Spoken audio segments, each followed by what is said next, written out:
పేద నిరుద్యోగి అయిన అభినవ్ పెళ్లి బాధాకరమైన ఒక కారణం వల్ల నగరంలోని కోటీశ్వరుడి ఏకైక కుమార్తె అనన్యతో బలవంతంగా జరిగింది. అభినవ్ అనన్య ఇంట్లో ఇల్లరికపరుడుగా ఉంటూ తన భార్య అనన్యతో పాటు బావమర్ది మరియు పనివాడి తిట్లను కూడా భరించేవాడు. సంచి పట్టుకుని సరుకుల కోసం బయలుదేరిన ఆ పేదవాడైన అభినవ్ని తీసుకువెళ్ళడానికి కోట్ల విలువైన కార్లు ఎందుకు వచ్చాయి? అతని అసలు రహస్యమేంటి? ఎవరి అభినవ్? అతని సీక్రెట్ ఏంటి? అది తెలుసుకుంటే మీ వెన్నులో వణుకు పుడుతుంది. తెలుసుకోవాలంటే ఇప్పుడే పాకెట్ ఎఫ్ఎం డౌన్లోడ్ చేసుకోండి మరియు టైగర్ రిటర్న్స్ను పూర్తిగా ఉచితంగా వినండి. ఇంటలుడా, త్వరగా బాత్రూమ్ గడికి బయటికి రా. మార్కెట్కి వెళ్ళి సరుకులు తేవాలి. ఈ పనివాడు ఎప్పటినుంచో ఆ ఇంట్లో పనిచేస్తున్నాడని, ఇంట్లో అతని గౌరవం అభినవ్ కన్నా చాలా రెట్లు ఎక్కువ అని అభినవ్కు తెలుసు. చెప్పండి అన్నా. పనివాడు అభినవ్కు 1000 రూపాయలతో పాటు ఒక సరుకుల్ లిస్ట్ ఇచ్చి ఇలా అన్నాడు. హలో, త్వరగా మార్కెట్కి వెళ్ళి సరుకులు తీసుకురా. విను, ఈరోజు Ananya madam office friend Charan వస్తున్నారు. అదే ఎవరితో అయితే ఆమె అర్ధరాత్రి ఇంటికి వస్తుందో అతను. ఆమె భర్తవి నువ్వే కదా. ఇప్పుడు ఆమె స్నేహితుడికి మర్యాదలు చేయాల్సింది నువ్వే కదా. ఇంకేంటి చూస్తున్నావు? వెళ్ళు. పనివాడి మాటలకి అభినవ్కి కోపం వచ్చింది. అదే సమయంలో అభినవ్ ఫోన్ మోగింది. స్క్రీన్పై నెంబర్ చూసి అభినవ్ షాక్ అయ్యాడు. ఎందుకంటే ఆ నెంబర్ దుబాయ్ది. అభినవ్ ఫోన్ తీయకుండా డబ్బులు, సరుకుల లిస్టు మరియు సంచి తీసుకుని సైకిల్పై మార్కెట్కి వెళ్ళిపోయాడు. కూరగాయల మార్కెట్లో అభినవ్కు దుబాయ్ నుండి మళ్లీ కాల్ వచ్చింది. కానీ అభినవ్ కాల్ లిఫ్ట్ చేయకుండా ముందుకు నడిచాడు. అప్పుడే గజ్జుభాయ్ అతన్ని ఆపాడు. గజ్జుభాయ్ ఆ ఏరియా రౌడీ. ఆ రౌడీ అభినవ్ను చూసి పప్పుగాళ్లా ఉన్నాడని అనుకుని అతన్ని మరింత ఆట పట్టించడం మొదలుపెట్టాడు. ఏంట్రా, నన్ను ఢీ కొట్టడానికి నీకెంత ధైర్యం? ఒరేయ్, నువ్విప్పుడు గజ్జుబైనే ఢీ కొట్టావు. ఇప్పుడు దాని పరిణామాలు ఎలా ఉంటాయో కూడా చూడాల్సిందే. అభినవ్ అతన్ని పట్టించుకోకుండా ముందుకు వెళ్ళడానికి ప్రయత్నించగా గజ్జుభాయ్ అతన్ని తోసి కింద పడేశాడు. ఏంటి? ఎందుకు ఎందుకు చేస్తున్నారు మీరంతా ఇలా? వీడికి అందమైన భార్య ఉంది. ఆమె కోటీశ్వరరాలు. వీడా ఇంట్లో అల్లుడే. మా తమ్ముడు వీళ్ళ ఇంట్లో పనివాడు. ఏంటి? అభినవ్ ఈ అవమానాన్ని భరించి తల దించుకొని ముందుకు నడవడానికి ప్రయత్నించాడు. కాని అప్పుడే గజ్జుభాయ్ అతని కాలర్ పట్టుకుని ఇలా అన్నాడు.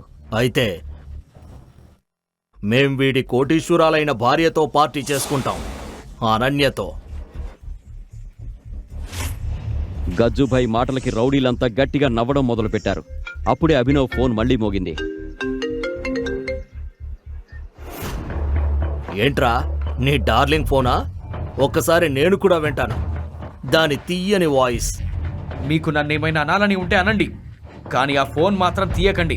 అభినవ్ అలా చెప్పగానే గజ్జుభాయ్ ఏమాత్రం ఆలస్యం చేయకుండా హలో అనన్య బేబీ, చెప్పు.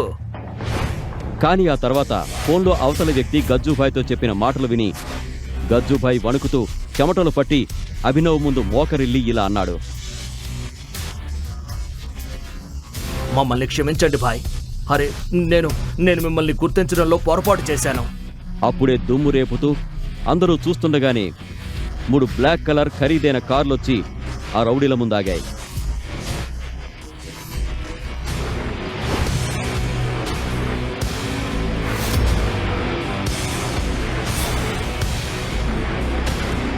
చెప్పాను కదా ఫోన్ తీయొద్దని. వాళ్ళకి నా లొకేషన్ తెలిసిపోయింది. బైక్ స్టార్ట్ చేయి. అలా చెప్పి అభినవ్ వారిలో ఒక రౌడీతో కలిసి బైక్ పై అక్కడి నుంచి వెళ్ళిపోయాడు. ఎందుకు ఫోన్ తీయగానే బ్లాక్ కార్లు వచ్చాయి అని అక్కడ వారు ఆలోచిస్తున్నారు. సరుకులేవి? నీకిచ్చిన చిన్న పని కూడా చేయలేకపోయావా? సీరియస్లీ అభినవ్, నువ్వు మార్కెట్ నుండి కూరగాయలు కూడా తేలేకపోయావు. నీకు తెలుసా? వెళ్ళి నా గదిలో ఉన్న సాలెగుళ్ళు శుభ్రం చేయి. నీ సున్నితమైన చేతులు వాటి కోసమే పుట్టాయి. యూజ్లెస్. అనన్య అభినవ్ను వీలైనంత త్వరగా వదిలించుకోవాలనుకుంది. అందరి ముందు అతన్ని అవమానించి అభినవ్ తన జీవితం నుండి వెళ్లిపోవాలని ఆమె కోరుకుంది. అప్పుడే అనన్యకు తన స్నేహితురాలు కాజల్ నుండి కాలొచ్చింది. కాజల్, హే అనన్య, నువ్వు ముంబైలోని అక్రమ్ సార్ పార్టీకి వస్తున్నావు కదా? మన కాలేజీ ఫ్రెండ్స్ అందరూ అక్కడికి వస్తున్నారు. లేదు యార్, నాకు మూడ్ లేదు, నేను రావడం లేదు. అనన్య, అది mafia king Akram sir party. రానని చెప్పడానికి లేదు, నువ్వు తప్పకుండా రావాలి. మేమంతా మా హస్బెండ్స్తో వస్తున్నాము. నువ్వు నీ ఇల్లరిక పల్లుడిని కూడా తోడు తీసుకుని రావాలి. అతన్ని వదిలించుకోవడానికి కూడా నీకు అవకాశం దొరుకుతుంది. ఎందుకంటే అక్కడ మాఫియాకి చెందిన చాలా మంది వస్తున్నారు. ఎస్, అభినవ్ను వదిలించుకోవడానికి ఇదే సరైన అవకాశం. సరే, నేను వస్తాను. నా పనికి మాల భర్తను నాతో పాటు తీసుకొస్తాను. అభినవ్ ఇదంతా వింటున్నాడు. అప్పుడే అతని ఫోన్ మళ్లీ మోగింది. స్క్రీన్పై దుబాయ్ నంబర్ చూసి అభినవ్ అక్కడి నుంచి బయటకు వెళ్ళిపోయాడు.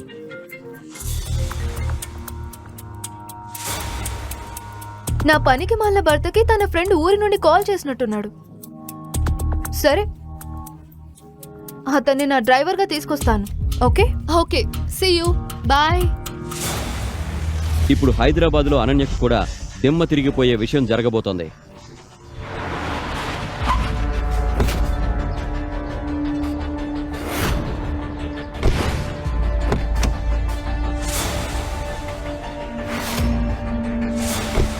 మరుసటి రోజు అనన్య అభినవ్ను కారులో ముంబై తీసుకొచ్చింది. అక్కడ హోటల్ను చూసి అభినవ్ కళ్ళు చెదిరిపోయాయి. నీ ఫ్యామిలీ మొత్తంలో బహుశా నువ్వే ఇంత పెద్ద హోటల్లో అడుగుపెట్టే అవకాశం దక్కించుకున్న ఏకైక వ్యక్తి అయి ఉంటావు. అప్పుడే అక్కడ అనన్య కాలేజీలోని తప్పుదోవ పట్టిన రిచ్ ఫ్రెండ్స్ ఆమెకు ఎదురయ్యారు. వారిలో రాజ్ అనే పొగరుబోతున్నాడు. అతనికి అనన్యను సొంతం చేసుకోవాలనే ఆశ ముందు నుంచి ఉంది. అతను అభినవ్ని కించపరచడానికి ఇలా అన్నాడు. అనన్య, ఏంటిది? ఈ ట్రిప్ కి నీ హస్బెండ్ ప్లేస్ లో నీ పనివాడిని తీసుకొచ్చావా? ఇతనే నా హస్బెండ్. వాట్? అభినవ్ నార్మల్ బట్టలు చూసి అనన్య ఫ్రెండ్స్ మరియు వారి భర్తల ముఖాలు చిట్లించారు. కానీ ఈ రోజు ఏం జరగబోతోందో వారికి తెలియదు. అప్పుడే హోటల్ మేనేజర్ వచ్చి ఇలా అన్నాడు. Excuse me sir, Akram sir party సాయంత్రం. ఇప్పుడు లంచ్ అండ్ డ్రింక్స్ బిల్ను మీరే పే చేయాలి. వెయిటర్ మెనూ కార్డు తీసుకురాగానే ఆర్యన్ అనే కుర్రాడు అభినవ్ని ఇరికించడానికి ఇలా అన్నాడు. హే గాయ్స్, ఈరోజు హోటల్ బిల్లును అభినవ్ కడతాడు. నేను అలా ఏమీ అనలేదు. అభినవ్కు చప్పట్లు కొట్టండి. నెలకు 6,000 సంపాదించే ఈ పనివాడు మన లక్షల బిల్లులు చెల్లిస్తాడు. Clap clap clap clap clap. ఒక్క నిమిషంలో ఇదంతా ఎలా జరిగిందో అభినవ్కు అర్థం కాలేదు. అప్పుడే అనన్య కూడా ఇలా అనుకుంది. ఈ అభినవ్ ఏం చేశాడు? ఈ రోజు బిల్లు కట్టడానికి నా దగ్గర అంత డబ్బు లేదు. మరి అభినవ్ అయితే బిచ్చగాడే. ఎస్ గాయ్స్, అభినవ్ ఒక కండిషన్ కూడా పెట్టాడు. ఒకవేళ ఈరోజు అతను ఈ బిల్లు చెల్లించకపోతే రాజ్ అనన్యతో. వాట్? అభినవ్, నీ లిమిట్స్ లో నువ్వు ఉండే బెట్ వై. నేను నీ ప్రాపర్టీని కాదు, నన్ను నువ్వు పందెం కట్టడానికి. అనన్య, నా మాట విను. నేను అలా just shut up, shut up. Abhinav తనని అనవసరంగా ఇరికిస్తున్నారని అనన్యకు చెప్పడానికి ప్రయత్నిస్తున్నాడు. అరెరెరెరే, కండిషన్ పెట్టి వెనక్కి తగ్గకూడదు. ఏమైంది? డబ్బులు అయిపోయాయా? వెయిటర్. రాజు అభినవ్కు మాట్లాడే అవకాశం కూడా ఇవ్వకుండా హోటల్లోని అత్యంత ఖరీదైన ఫుడ్ అండ్ డ్రింక్స్ ఆర్డర్ చేశాడు. అప్పుడే కాజల్ దృష్టి ఒక బాక్సింగ్ రింగ్ మీద పడింది. హే రాజ్, నువ్వు కాలేజ్ టైంలో బాక్సింగ్ ఛాంపియన్వి కదా? అయితే నీకు అభినవ్కి మధ్య ఒక ఫైట్ పెడితే ఎలా ఉంటుంది? మా ఫుడ్ వచ్చేలోపు మాకు ఎంటర్టైన్మెంట్ కూడా అవుతుంది. ఇది వినగానే అందరి చెవులు రెక్కరించాయి. ఎందుకంటే రాజ్ నిజంగానే బాక్సింగ్లో ఛాంపియన్. అతన్ని చూస్తే వేరే కాలేజీ వాళ్ళు వణికిపోయేవారు. రాజ్ ఇప్పటి వరకు 25 మంది ముక్కులు పగలగొట్టాడు. అప్పుడే అభినవ్ ఫోన్ మోగింది. అభినవ్ సార్ ఫోన్ మోగుతోంది. ఎవరి కాల్ వస్తుందో తెలుసా? ఇంటి పనివాడు రఘు అంకుల్ది. ఏ అభినవ్, నువ్వు క్లీన్ చేయకుండా వెళ్ళావా? ఇప్పుడేమంటావు? స్టార్ట్ చేద్దామా? ఈ రోజు తెలిసిపోతుంది అనన్యకు ఎవరు బెస్టో, నువ్వా నేనా. అభినవ్, ఇంకా ఛాన్స్ ఉంది, వద్దని చెప్పు. అభినవ్ బావు గారు, రాజ్తో పోటీ పడేంత ధైర్యం మీకు లేదా? అభినవ్ కోపంతో ఇలా అన్నాడు. నేను బాక్సింగ్కి రెడీ. గాయ్స్, అయితే ఈ రోజు అభినవ్ దెబ్బలు తినబోతున్నాడు. మనం భోజనం చేస్తాం. రాజ్ కూడా సిద్ధమై బాక్సింగ్ రింగ్లోకి వచ్చాడు. మరోవైపు ఆర్యన్ అతని friends costly drinks and food order చేయడం మొదలుపెట్టారు. అప్పుడే రాజ్ దాడి చేసే రీతిలో వచ్చి అభినవ్ను ఒక పంచ్ కొట్టాడు. దీంతో అభినవ్ నోటి నుండి రక్తం కారింది. ఎస్,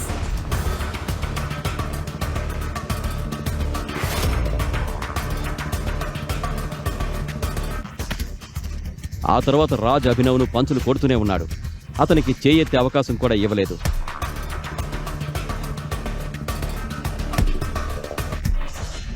ఇక అభినవ్ పని అయిపోయిందని అందరూ అనుకుంటున్న సమయంలో అభినవ్ కింద పడిపోయాడు.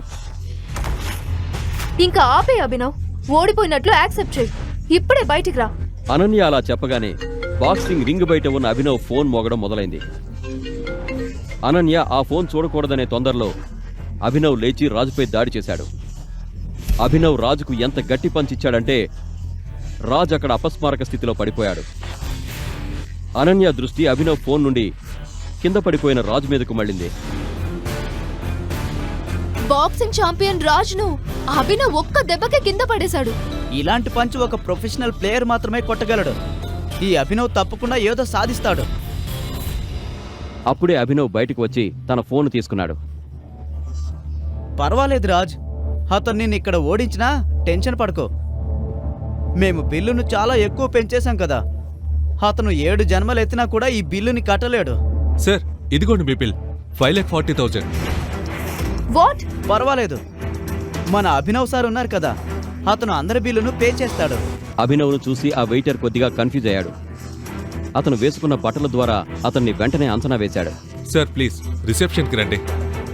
చూసుకోండి, ఇతను ఎక్కడికి పారిపోకుండా. ఇప్పుడు అందరి కళ్ళు ఆ వెయిటర్ పై ఉన్నాయి. ఈ రోజు రాజు తనని ఏం చేస్తాడో అని అనన్యకు భయంతో చెమటలు పడుతున్నాయి. ఆ తర్వాత వెయిటర్ అభినవ్ చేతి నుండి కార్డు తీసుకొని స్వైప్ చేయగానే అతని ముఖం పాలిపోయింది. ఏమైంది? అభినవ్ కార్డులో డబ్బులు లేవా?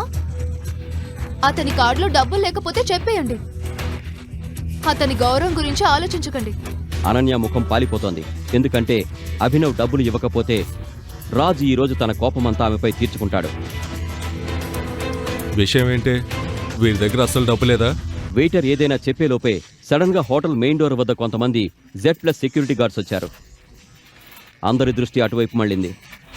ఎవరో సెలబ్రిటీ వచ్చినట్లున్నారు. ఓ మై గాడ్, ఇతను mister Balaraj. Akram sir close friend తెలుసా? ఇతన్ని కలవడానికి సంవత్సరాలు వేచి ఉండాలి. నేను మేనేజర్గా ఉన్న కంపెనీలో ఇతను ఇన్వెస్ట్మెంట్ పెట్టాడు. ఈరోజు నేను భగవాన్ దర్శనం చేసుకున్నాను. మిస్టర్ బాలరాజ్ అభినవ్ను గుర్తుపట్టారు. నువ్వు ఎక్కడేం చేస్తున్నావు? మిస్టర్ బాలరాజ్ అభినవ్ వైపు చూశారు. అందరూ అతను తమ వైపు చూస్తున్నారని అనుకున్నారు. అప్పుడే రాజు ముందుకొచ్చాడు. అభినవ్ మిస్టర్ బాలరాజును పట్టించుకోకుండా మెయిన్ గేట్ వైపు నడిచాడు. అప్పుడే మిస్టర్ బాలరాజ్ హోటల్ మేనేజర్తో ఇలా అన్నాడు. మేనేజర్, ఇతని మరియు అందరి బిల్లును నా అకౌంట్ నుంచి ట్రాన్స్ఫర్ చేయండి. ఇది చెప్పి మిస్టర్ బాలరాజ్ తన రూంలోకి వెళ్ళిపోయారు. 1 నిమిషంలో ఇదంతా జరిగిపోయింది. ఎవరికీ ఏమీ అర్థం కాలేదు. ఈ మిస్టర్ బాలరాజు ఏమైనా తాగారా? బహుశా ఇతను అభినవ్ను ఎవరో అనుకుని ఉంటాడు. ఏ అభినవ్, డబ్బులు మిస్టర్ బాలరాజు ఇచ్చారు కదా, అయితే నేనే కదా పందెంలో గెలిచింది. నువ్వెక్కడికి వెళ్తున్నావు? ఆ లెక్కనైతే అనన్య నాదే. ఈ రాత్రి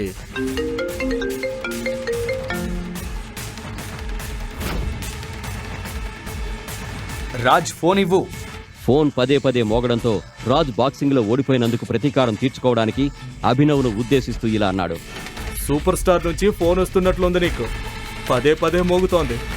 ఒక పని చేస్తాను, లిఫ్ట్ చేయమంటావా? చూడు, నీకు కోపం వస్తే నా పైన తీర్చుకో, ఫోన్ మాత్రం లిఫ్ట్ చేయకు. రాజ్ దీన్ని ఒక ఛాలెంజ్గా తీసుకుని ఫోన్ ఎత్తాడు. రాజ్ ఫోన్ స్పీకర్లో పెట్టాడు.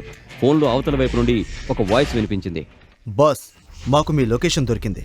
మేము మిమ్మల్ని తీసుకువెళ్ళడానికి వస్తున్నాము. There is something critical.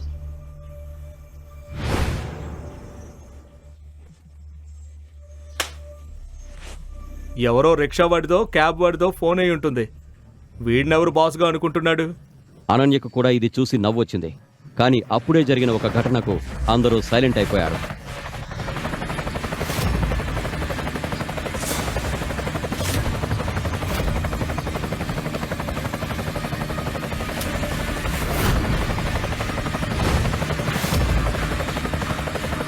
అరే, ఇది కోట్ల విలువైన హెలికాప్టర్. ఈ అభినవ్ టాక్సీ ఎక్కడ?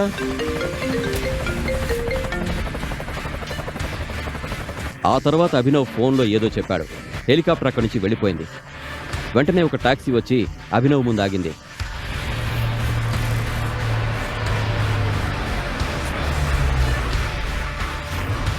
అరే, కొండను తవ్వి ఎలుకను పట్టుకున్నట్లుంది. అందుకే అన్నాను, ఇంత కాస్ట్లీ హెలికాప్టర్లో వీడు కూర్చుంటాడా?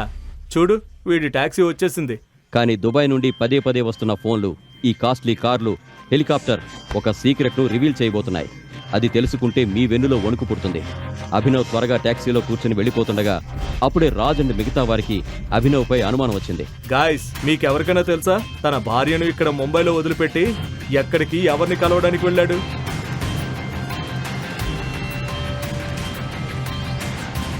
మీరు కాల్ చేసిన వ్యక్తి ప్రస్తుతం మరో కాల్లో బిజీగా ఉన్నారు. హౌ డేర్ యూ అభినవ్, నువ్వు నాకు చెప్పకుండా ఎక్కడికి వెళ్ళిపోయావు? అనన్య, నువ్వు ఎప్పుడు తెలుసుకోవడానికి ప్రయత్నించలేదా? నీ ఆ పనికి మాలిన భర్త ఎవరితో మాట్లాడతాడో? ఈ అభినవ్ గుట్టు రట్టు చేస్తే ఏమవుతుంది? ఈ రోజు అతను మన చేతికి చిక్కినట్లే. ఇది చెప్పిన తర్వాత రాజ్ అనన్య కారును తీసుకుని అందరితో కలిసి అభినవ్ ఉన్న టాక్సీని ఫాలో చేయడం మొదలుపెట్టాడు.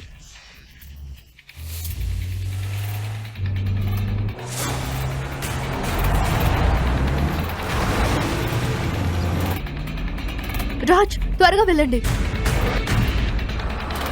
అభినవ్, ఈ రోజు నీ బండారం బయట పెడతాను. నువ్వెక్కడికి వెళ్తున్నావో, ఏం పనులు చేస్తున్నావో అన్నీ. అందరూ ఈరోజు అభినవ్ సీక్రెట్ను బయటపెట్టి అతన్ని ఎగతాళి చేయాలనుకున్నారు. కానీ వారికి తెలీదు, వారి ముందే అభినవ్ అసలు నిజం బయటపడుతుందని. దాన్ని వారు కలలో కూడా ఊహించి ఉండరు. అసలు అభినవ్ నిజమేంటి? కేవలం తిట్లు తినడానికి పుట్టిన ఒక పేద ఇంటి అల్లుడా, లేక మరేదైనానా?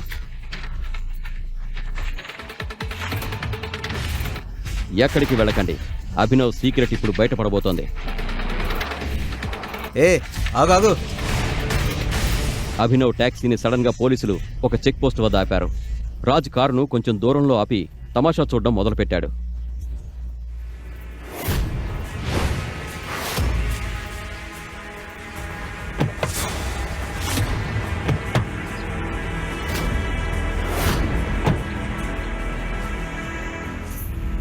పోలీస్ ఇన్స్పెక్టర్ అభినవ్ను బయటకు దించి చెక్ చేయడం మొదలుపెట్టాడు. చెక్ చేయగా పోలీసులకు అభినవ్ దగ్గర ఒక గన్ దొరికింది. గన్ చూసి పోలీస్ ఇన్స్పెక్టర్ అభినవ్తో ఇలా అన్నాడు. ఏంటిది? ఈ గన్ నీకెక్కడి నుంచి వచ్చింది? లైసెన్స్ ఎక్కడుంది దీనికి? ఈ అభినవ్ దగ్గర గన్ ఎలా ఉంది? పని వాళ్ళ దగ్గర తిట్లు తిని మరీ 500 అప్పు తీసుకుని తన పాత మోటార్ బైక్ లో పెట్రోల్ కొట్టించుకునే వ్యక్తి దగ్గర గన్ ఎలా ఉండగలదు? బహుశా నేను అభినవ్ గురించి నిజం తెలుసుకోలేకపోయానా? ఈ ప్రశ్నలకు సమాధానాలు తెలుసుకోవాలంటే నెక్స్ట్ ఎపిసోడ్ వినాల్సిందే. క్రింద ఇచ్చిన లింక్ ని క్లిక్ చేసి పాకెట్ ఎఫ్ఎం యాప్ ని ఇన్స్టాల్ చేసుకోండి. Stay tune to pocket FM.